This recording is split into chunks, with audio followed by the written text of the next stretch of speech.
Hey, welcome to the station where we talk trains, truth, and life. In this edition, we're at St. Mary's, Ontario, where we see the impact the railway had on this small town.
Welcome to the station. Today, we're visiting one of Ontario's most beautiful railway communities, a town where towering limestone buildings rise above the Thames River, where magnificent stone buildings have stood for over 150 years, where trains still roll through the heart of town, and where history isn't locked away inside a museum. It lives on every street corner. Welcome to St. Mary's, Ontario. But none of this happened by accident. Without the railroad, St. Mary's may have remained a small mining settlement. Instead, it became one of southwestern Ontario's most prosperous communities. Today, we're discovering how the railroad transformed St. Mary's into a remarkable town that it is today. Long before locomotives echoed through the valley, this was a place where nature had already done much of the heavy lifting. The junction of the North Thames River and the Trout Creek created waterfalls over limestone ledges. Those waterfalls powered some of the area's earliest mills and attracted settlers during the 1840s. The surrounding limestone was everywhere. Unlike many communities that had to import building stones, St. Mary's literally sat on top of one of the finest building materials in Ontario. That limestone would eventually give St. Mary's its famous nickname, Stonetown. Early settlers quickly built mills, homes, and businesses. The village began to grow. But one major problem remained: getting products to market. Moving grain, flour, lumber, and stone by wagon was slow, difficult, and expensive. If St. Mary's was going to grow, it needed a railroad. Everything changed in the late 1850s. The Grand Trunk Railway selected St. Mary's as part of its ambitious line stretching from Toronto westward towards Sarnia and ultimately connections into the United States. This wasn't simply another stop. Engineers faced one enormous challenge: how do you cross two deep river valleys? Their solution was breathtaking: massive limestone piers supporting soaring iron railway bridges. Today, these bridges dominate the skyline. The London Bridge crossed Trout Creek. The Sarnia Bridge crossed the Thames River. Imagine standing here in 1858, workers cutting enormous blocks of limestone, horse teams hauling stone, thousands upon thousands of tons of material, all assembled without modern cranes. These bridges weren't simply engineering achievements, they became symbols of St. Mary's itself. Today, one bridge still carries trains, while the former Sarnia line has become a spectacular walking trail offering some of the finest views of town. Every railway town has a heartbeat. In St. Mary's, that heartbeat was the station. The current Grand Trunk Station opened in 1907, replacing earlier facilities and giving the growing community an elegant gateway worthy of its prosperity. It remains one of Canada's designated heritage railway stations, and it continues to serve passengers today.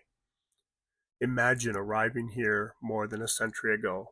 Businessmen, traveling salesmen, families beginning new lives, farmers shipping livestock, school children watching locomotives thunder past. The station connected St. Mary's to Toronto, to London, to Sarnia, and ultimately to North America. The railway shrank distances, and it brought opportunity, and it brought prosperity, and it brought people. The arrival of the railway transformed St. Mary's into one of southwestern Ontario's busiest industrial communities. Grain elevators appeared, warehouses multiplied, local mills expanded, manufacturing, they were shipping products across Canada. Limestone from local quarries found markets far beyond Perth County. The railroad became the town's economic engine. The whistle of arriving trains marked the rhythm of daily life. Stores flourished, hotels welcomed travelers, churches grew. Beautiful homes appeared along tree-lined streets.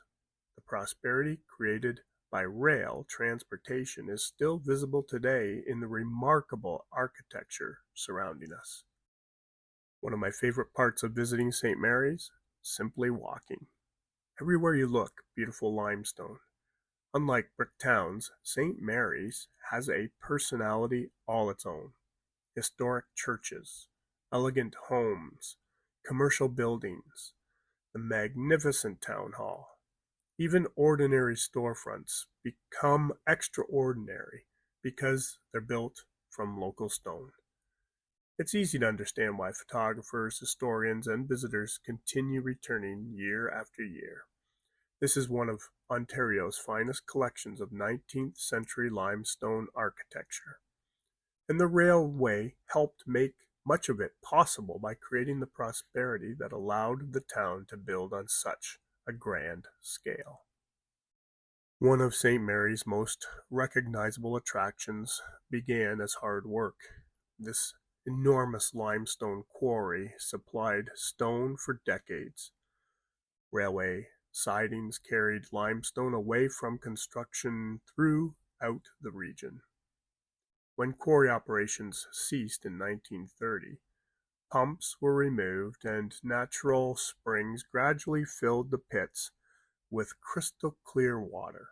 Even today, remnants of the old railway tracks remain beneath the water. Today, instead of blasting stone, families swim, children dive. Visitors enjoy one of Ontario's most unique outdoor swimming destinations. It's a remarkable example of persevering history while giving it new life. Another few treasures awaiting to be discovered are the Canadian Baseball Hall of Fame and the museum. Since the 1990s, the Canadian Baseball Hall of Fame has celebrated Canada's rich baseball history and honors the players, builders, and moments that helped shape the national pastime. The local museum also helps preserve the fascinating story of St. Mary's itself. So together they remind visitors that history is much more than buildings. It's people, communities, dreams, and stories worth remembering. If ever visiting St. Mary's, I would encourage you to visit the Canadian Baseball Hall of Fame and the local museum. Perhaps what makes St. Mary's so special is that it never feels like an outdoor museum. It's alive. The Thames River flows quietly through town. Walking trails follow the old mill race. The converted railway bridge offers unforgettable panoramic views. Downtown is filled with inviting cafes, unique shops, friendly businesses, and welcoming streets where history and everyday life blend together. This is exactly what makes railway towns so fascinating. They aren't frozen in time. They're communities that continue writing new chapters, while honoring the old ones. So as we leave St. Mary's, it's impossible not to appreciate what the railroad accomplished.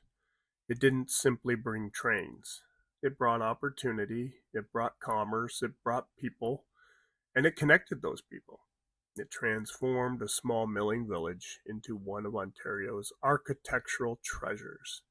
Today, the locomotives still pass through town, the station still welcomes passengers, the bridge still stands proudly above the Thames, and everywhere you look, the story of the railroad is still written in stone. This is more than a beautiful Ontario town. It's a living reminder of how the railroad helped build Canada one community at a time. Thanks for joining me on another edition of Welcome to the Station. If you enjoyed exploring St. Mary's with me, be sure to subscribe, leave a comment, and let me know which railway town you'd like us to visit next. Until next time, keep exploring, keep discovering, and I'll meet you at the next station.